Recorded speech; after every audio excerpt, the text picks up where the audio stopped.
في فكرة لو فهمتها صح فطريقة تفكيرك هتتغير وبالتالي حياتك كلها ممكن تتغير. الفكرة ببساطة هي عقلية الوفرة وعقلية الندرة. ناس كتير عايشة بعقلية الندرة وهي مش واخدة بالها.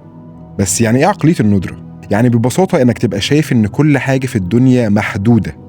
الفرص قليلة، الفلوس قليلة، النجاح قليل، وان الناس الناجحة دول خدوا كل حاجة ومش سايبين لحد حاجة، او الشخص اللي بينجح بياخد مكان او فلوس حد تاني. عشان كده تلاقي الشخص اللي بعقلية الندرة ده طول الوقت متوتر، خايف، مستعجل، حاسس انه متأخر، حاسس ان القطر بيفوت، وحاسس ان لو ما جريش بسرعة مش هيلاقي مكان.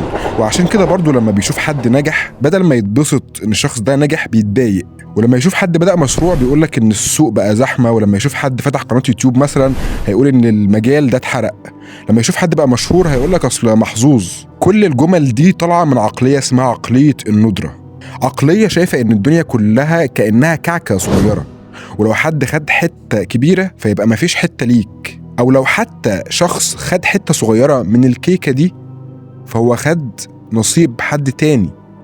ولكن الحقيقة اللي ربنا خلق بيها الدنيا دي غير كده خالص. الحقيقة ان احنا عايشين في عالم فيه ملايين الفرص، ملايين الافكار، ملايين الطرق اللي تكسب بيها فلوس، ملايين الناس اللي ممكن تتابعك، ملايين المجالات اللي ممكن تخش فيها، ملايين الناس اللي ممكن تشتري منك، ملايين المنتجات اللي ممكن تبيعها، ملايين الناس اللي ممكن تحبك. ودي اسمها عقلية الوفرة. عقلية الوفرة بتقولك بمنتهى البساطة والوضوح ان نجاح حد مش معناه فشلك، وان فلوس حد مش معناها ان الفلوس خلصت، وان شهرة حد مش معناها ان مفيش غيره هيتشهر او هينجح.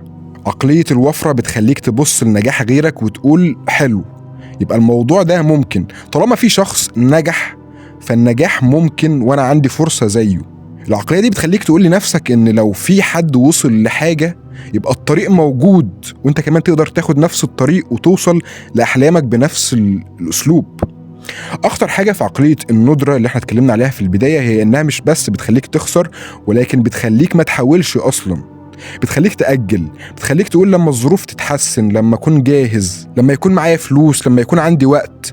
وفي الآخر لا الظروف بتتحسن ولا بتكون جاهز ولا بيجي الوقت المثالي، والسنين بتعدي وانت بتكون لسه واقف في مكانك بتتفرج على الناس وهم بيتحركوا وهم بيجربوا وهم بيغلطوا وهم بيتعلموا وهم بينجحوا. الفرق بينهم وبينك لو انت عايش بعقلية الندرة في ان هم مش اذكى منك ولا اشطر ولا احسن حظ. الفرق ان هم قرروا يعيشوا بعقلية الوفرة.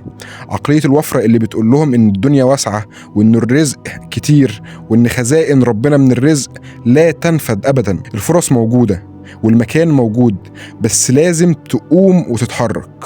عايزك تفتكر بس ان الدنيا مش كعكة صغيرة هتتقسم على أشخاص وخلاص. الدنيا مخبز كامل، وفي مكان ليك وفي فرصة ليك وفي ناس مستنياك وفي نجاح ممكن يكون بتاعك، في ناس بتحبك وهتحبك. بس كل ده مش هيحصل غير لما تبطل تفكر بأن كل شيء محدود، وأن حصول أي شخص على أي شيء معناه أن الشيء ده ما بقاش متاح ليك، أو أنه خد من نصيبك ومن رزقك. دي عقلية ندرة وعقلية بيوسوس لينا بيها الشيطان يعدكم الفقر.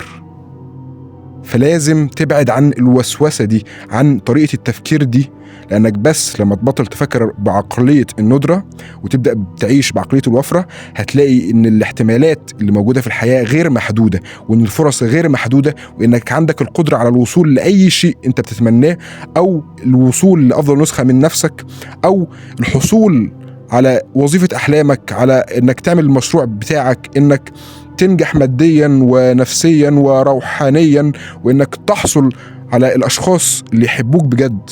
لأن في ناس كتير فاكرة إن خسارتك لشيء أو خسارتك لشخص معناه إنك ما بقاش عندك فرصة تانية، وده مش حقيقي. الاحتمالات غير محدودة، بس لما تفكر بالطريقة دي هتحصل على فرص عمرك ما كنت تتخيلها.